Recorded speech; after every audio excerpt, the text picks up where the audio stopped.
প্রিয় শিক্ষার্থী, আসসালামু আলাইকুম। আমি মোহাম্মদ আসাদুজ্জামান, প্রভাষক পরিসংখ্যান বিভাগ, কুষ্টিয়া সরকারি college, Kushtia, 34 BCS.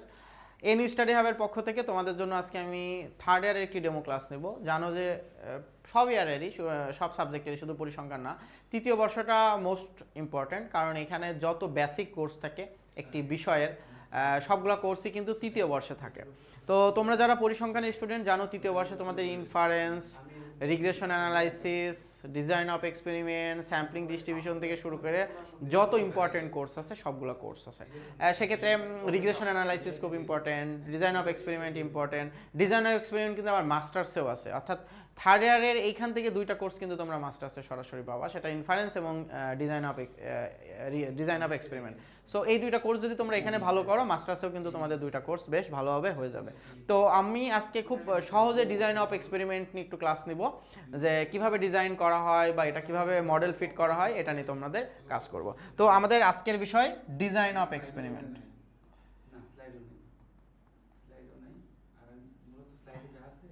Design of experiment.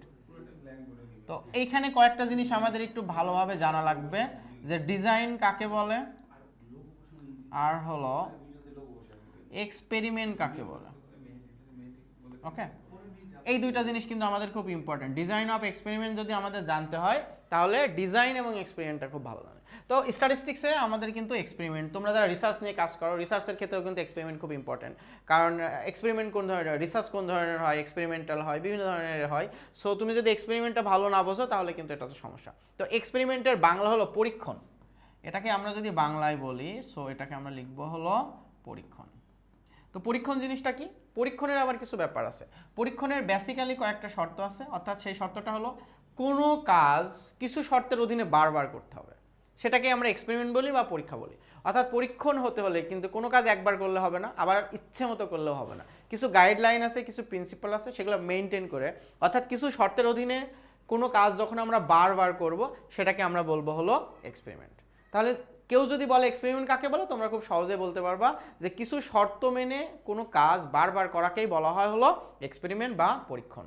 তাহলে ডিজাইন অফ এক্সপেরিমেন্ট কাকে বলে? ডিজাইন অফ এক্সপেরিমেন্ট হলো, তুমি যখন কোনো একটি এক্সপেরিমেন্ট করবা, তখন কিন্তু তোমাকে আগে থেকে একটা হলিস্টিকলি তোমাকে প্ল্যান করতে হবে।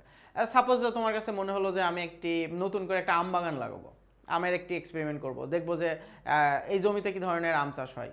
তো সেক্ষেত্রে কী করতে হবে, তুমি বছরের কখন আমের চারা রোপণ করবা, সেই আম গাছে কী কী ট্রিটমেন্ট অ্যাপ্লাই করবা, দ্যাটস মিন তুমি কী কী সার দিবা বা কখন সেচ দিবা, ইভেন কত টাকা তোমার খরচ হবে, ফাইনালি কখন তুমি আউটপুট পাবা। এই যে আমি একটা ফুল প্ল্যান করতেছি যে আমি এক্সপেরিমেন্ট কীভাবে শুরু করব, আমার কীভাবে ব্যয় হবে, আমি ওই এক্সপেরিমেন্টে কী কী ট্রিটমেন্ট অ্যাপ্লাই করবো। ট্রিটমেন্ট বলতে এখানে হলো যেমন তুমি যদি একটা ধানের চাষ করো, ধানের এক্সপেরিমেন্ট করো, ওইখানে কিন্তু আমার সার দেওয়া লাগবে, সেচ দেওয়া লাগবে, বীজ দেওয়া লাগবে, এগুলো একটা ট্রিটমেন্ট।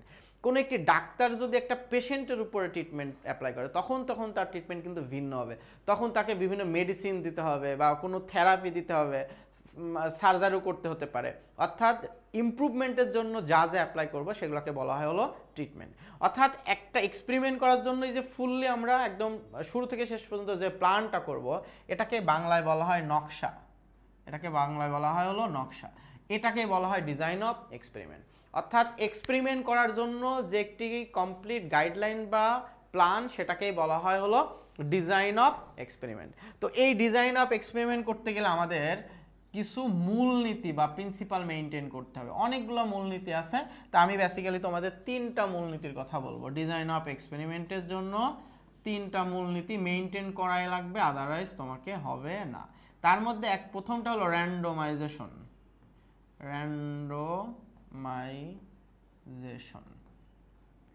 র্যান্ডমাইজেশন অর্থাৎ তুমি যে এক্সপেরিমেন্টটা করবা, এটাকে দৈবভাবে করতে হবে।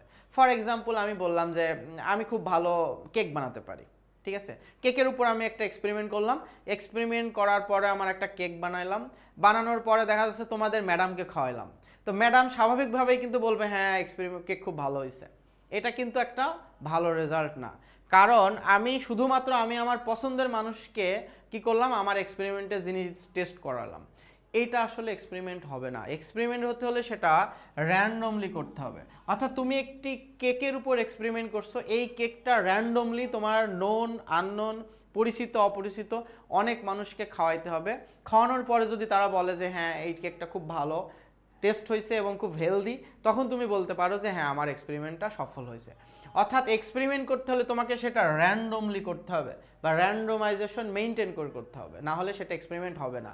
এখন আমি একটা ওষুধ কোম্পানি, আমার ইচ্ছা হলো বাজারে আমি একটা প্যারাসিটামল নিয়ে আসবো বা একটা ওষুধ নিয়ে আসবো যেটা খুব ভালো জ্বর সেরে যাবে। তো আমি তো জানি যে যারা আমাদের দেশে পাহাড়ে বাস করে তারা কিন্তু ফিজিক্যালি অনেক ফিট হয়, তাদের শারীরিক সক্ষমতা অনেক ভালো হয়।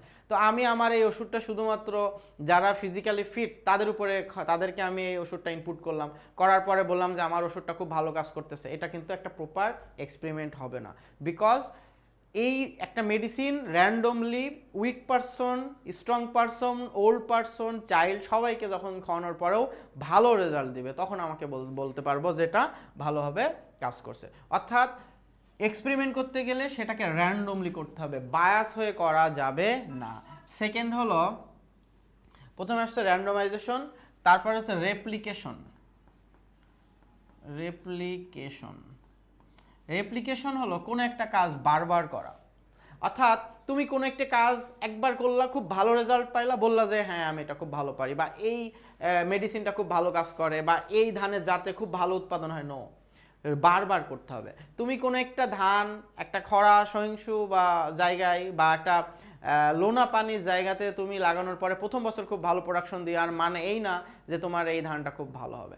এটা যদি রিপিটেডলি প্রত্যেক বছর ভালো রেজাল্ট দেয়, তখন বলবা যে লোনা পানির জন্য এই ভ্যারাইটির ধানটা খুব ভালো কাজ করে। দ্যাটস মিন তুমি যে এক্সপেরিমেন্টটা করতেছো এটাকে রিপিটেডলি করতে হবে, কয়েকবার করার পরে যদি সেম রেজাল্ট দেয় সেটাকে আমরা বলতে পারবো হলো রেপ্লিকেশন। 3 নম্বর মোস্ট ইম্পর্টেন্ট যেটা, সেটাকে বলা হয় হলো ইরর কন্ট্রোল। এই কোর্সটা তোমরা বাংলায় লিখতে পারো, ইংলিশে লিখতে পারো। ইরর কন্ট্রোল মানে বিচ্যুতিকে নিয়ন্ত্রণ করা। অর্থাৎ তুমি একটা এক্সপেরিমেন্ট যখন করবা, এখানে খুব স্বাভাবিকভাবেই কিন্তু ইরোর আসার একটা পসিবিলিটি আছে। সেই ইরোরটাকে কন্ট্রোল করার মতো এনাফ কেপাবল তোমাকে হতে হবে, আদারওয়াইজ হবে না। যেন আমি অ্যাজ এ টিচার আমি কোথায় এক্সপেরিমেন্ট করতে পারি, আমি কিন্তু আমার স্টুডেন্টদের উপর এক্সপেরিমেন্ট করতে পারি, কিন্তু as a patient, as a teacher যদি আমি একটা পেশেন্টের উপর এক্সপেরিমেন্ট করি, ওই একটা আমি একটা ট্রিটমেন্ট দিলাম, একটা ওষুধ দিলাম, ওর সাইড ইফেক্ট আসলো, আমি কিন্তু ওটাকে আর কন্ট্রোল করতে পারবো না।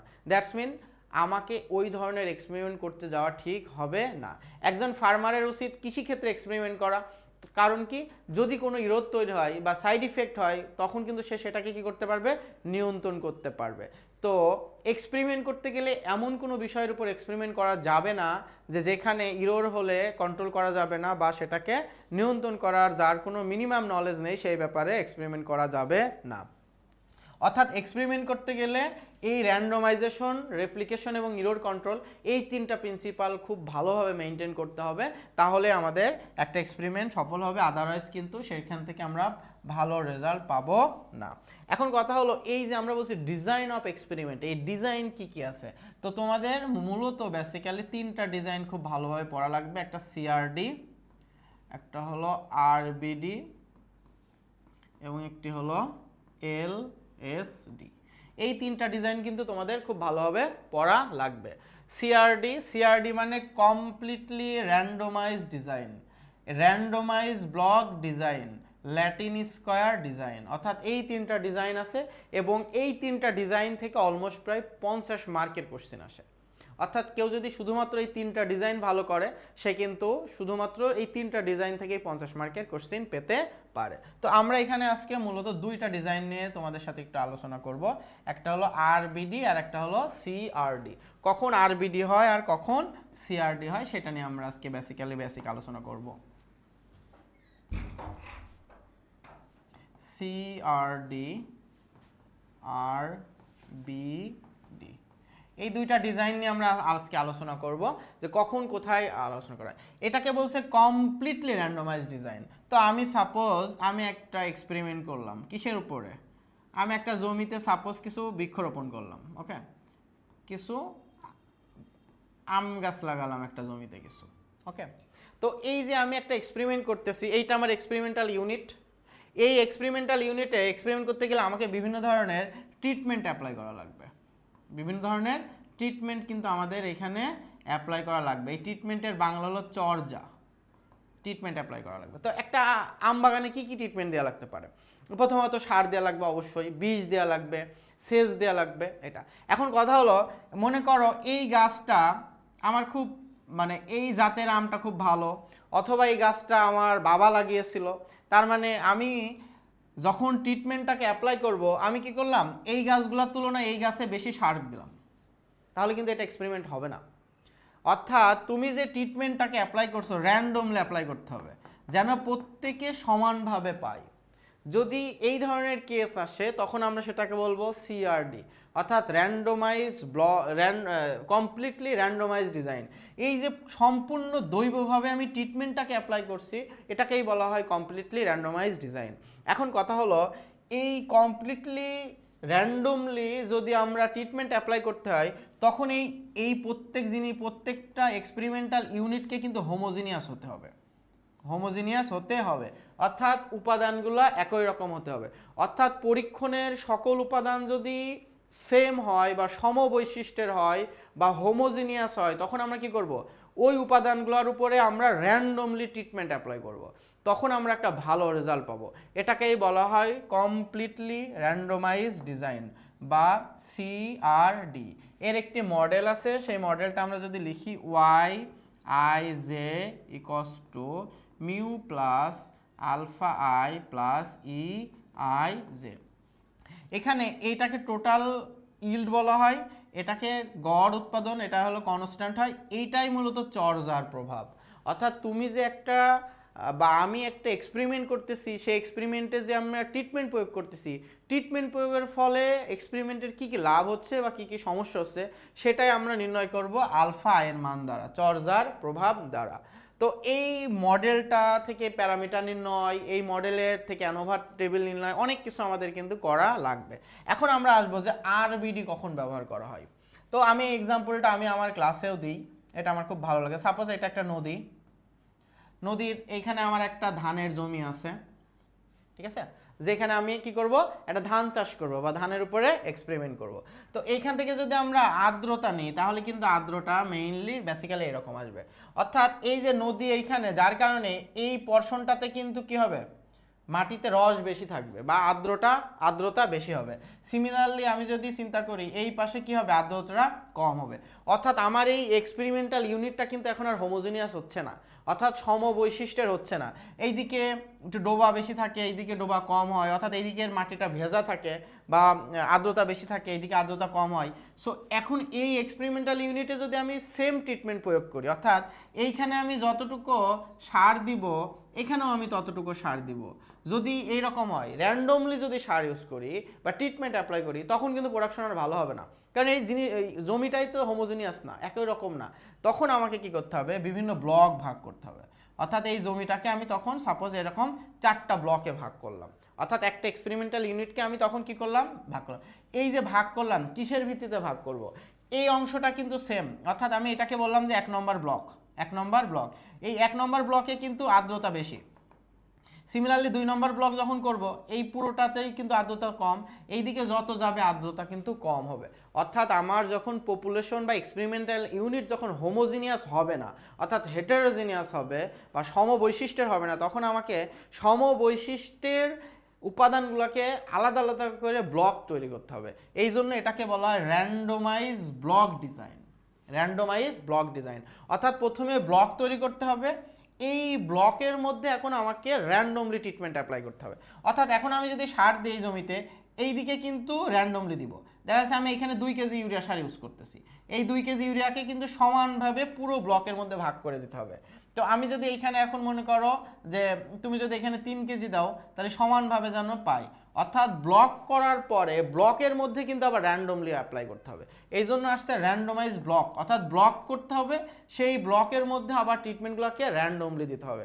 কিন্তু এই ব্লক এবং এই ব্লকের ট্রিটমেন্ট কিন্তু সমান হবে না।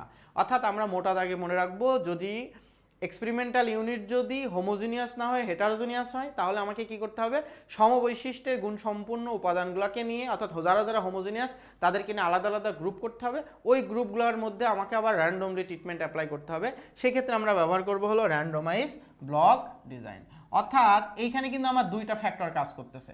ট্রিটমেন্টও দেওয়া লাগছে আবার ব্লক, এইখানে কিন্তু আমার শুধুমাত্র ট্রিটমেন্ট ইউজ করা লাগছে, কোনো ব্লক ছিল না। এই জন্য এটার মডেল চেঞ্জ হয়ে Y I J equals to mu plus alpha I plus beta J plus E I J. অর্থাৎ এখন আমার কিন্তু ফ্যাক্টর বা উপাদান দুইটা হচ্ছে, একটা ব্লক এবং একটা ট্রিটমেন্ট। ব্লকেরও ইফেক্ট আছে, কারণ সব ব্লকে প্রোডাকশন সমান হবে না, আবার ট্রিটমেন্টের ইফেক্ট আছে, সব ট্রিটমেন্ট সমান হবে না। এই জন্য এই আরবিডিকে বলা হয় টু ওয়ে ক্লাসিফিকেশন, অর্থাৎ দ্বিমুখী শ্রেণীবিন্যাস। কারণ এখানে ফ্যাক্টর কয়টা আছে? দুইটা ফ্যাক্টর আছে, কিন্তু এইখানে ফ্যাক্টর কয়টা? একটা। এই জন্য এই সিআরডিকে বলা হয় ওয়ান ওয়ে ক্লাসিফিকেশন বা একমুখী শ্রেণীবিন্যাস। তো আমরা পরবর্তী ক্লাসগুলোতে এই সিআরডি এবং আরবিডি মডেল থেকে কিভাবে অ্যানোভা টেবিল নির্ণয় করা যায়, এই প্যারামিটারগুলোকে কিভাবে নির্ণয় করা যায়, এগুলো বিস্তারিত পড়ব। তো তোমরা যারা এখনও এই কোর্সে এনরোল করো নাই, তোমরা এনি স্টাডি হাবের এই কোর্সে এনরোল করো। আর আমাদের টিচার্সরা কীভাবে বা কত ভালোভাবে ক্লাস নেয় বা ম্যানেজমেন্ট কেমন, এটা জানার জন্য অবশ্যই আমাদের পেজ ভিজিট করো এনি স্টাডি হাব, তাহলে আমাদের সম্বন্ধে একটি ভালো ধারণা পাবে। এই প্রত্যাশা রেখে আজকের মতো শেষ করছি। আসসালামু আলাইকুম।